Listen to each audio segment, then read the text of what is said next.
On September 26 this year, over 10 districts of Rajasthan, including the capital city of Jaipur, faced dawn to dusk internet shutdown. The reason? The administration of these districts wanted to prevent cheating in a teacher's exam. More recently, mobile internet services were snapped in Lakhimpur Kheri and adjoining districts as a precautionary measure, days after an incident of violence. And Jammu and Kashmir tops the chart when it comes to the maximum internet shutdowns. The state saw 213 days of continued internet blackout from August 5, 2019 to March last year, when just 2G services were restored. It was done to curb any potential unrest in the valley in the wake of the government's decision to render all the provisions of Article 370, barring the first one, inoperative. This article of the Constitution provided special status to Jammu and Kashmir.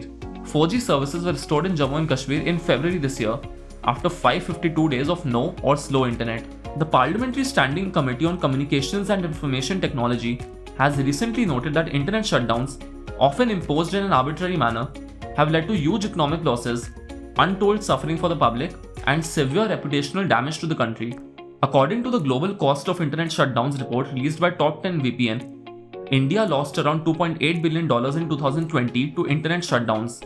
There were 75 internet shutdowns in India in 2020, more than any other country in the world, thus earning India the dubious distinction of being called the Internet Shutdown Capital of the world. InternetShutdown.in pegs the number of internet blackouts by India in 2020 at 129. So how do internet shutdowns affect businesses? Beyond the obvious examples of employees who are working remotely facing difficulties in communication, consider this: India has more than 15 million WhatsApp business users, a lot of whom are small and medium businesses. They rely on digital modes of payment such as UPI. Everything from the delivery of healthcare services to ration gets affected. According to the Cellular Operators Association of India, telecom operators lose Rs 24.5 million or Rs 2.45 crore per hour in every circle area where there is a shutdown. While the rules in India say that internet shutdowns should only be imposed to maintain public order and public safety, they are often imposed purely for administrative convenience. Just like what happened in Rajasthan, where 80,000 businesses had to shut shop for the day when there was an internet shutdown in Jaipur. Let us go to Radhika Jalani, volunteer legal counsel at sflc.in. The mandated legal process for imposing an internet shutdown is through two ways. One is using section 144 of the Criminal Procedure Code, and the second is the temporary suspension of telecom services rules, which were notified in 2017. It is a rule in law that when there is a specific law to do something, a general law should not be used. So in this case, it is the 2017 telecom suspension rules that are supposed to be used to impose internet shutdowns. Of course, that doesn't really happen because we've seen internet shutdowns post 2017, which was still imposed using section 144 of the Criminal Procedure Code.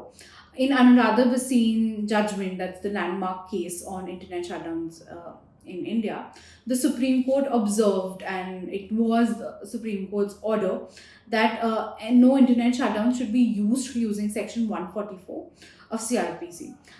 But again, they're still used. In 2020, there was a shutdown that happened in Hooghly district. This was in the month of May, and SFLC had also moved to court challenging this shutdown, this 6-day long shutdown.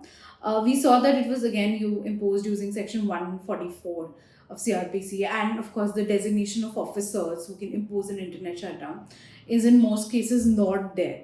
So it is said that it is only somebody at the level of a joint secretary to the government of India who can impose an internet shutdown. But we see that there like lower ranked authorities are also imposing internet shutdown. So that's a big problem.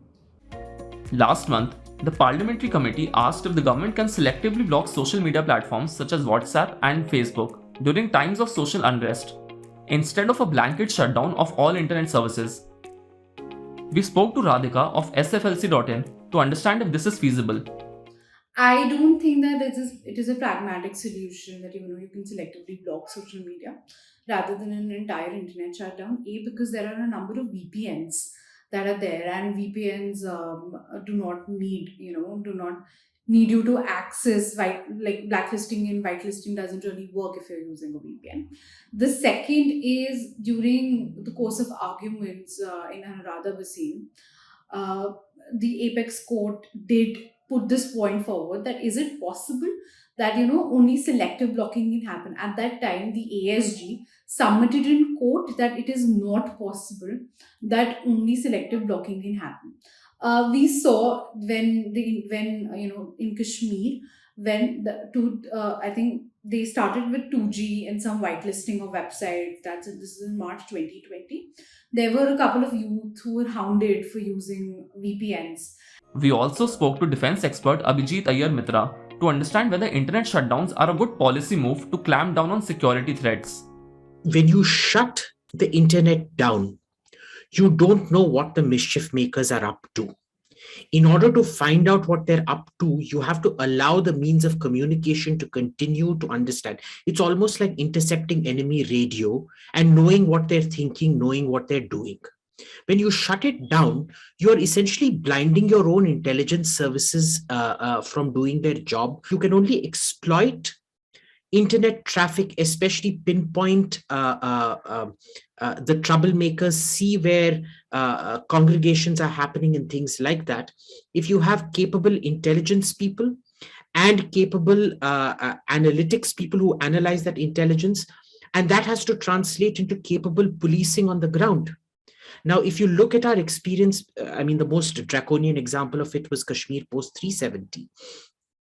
There was absolutely no strategy in place to manage all of this. And so you go for something very ham-handed, which then results in a complete counter pushback, the way we saw the Sora riots. Because if you remember, the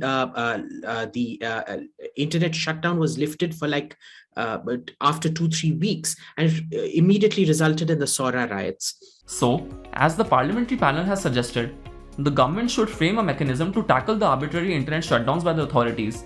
The government should resort to it only in cases of public emergency.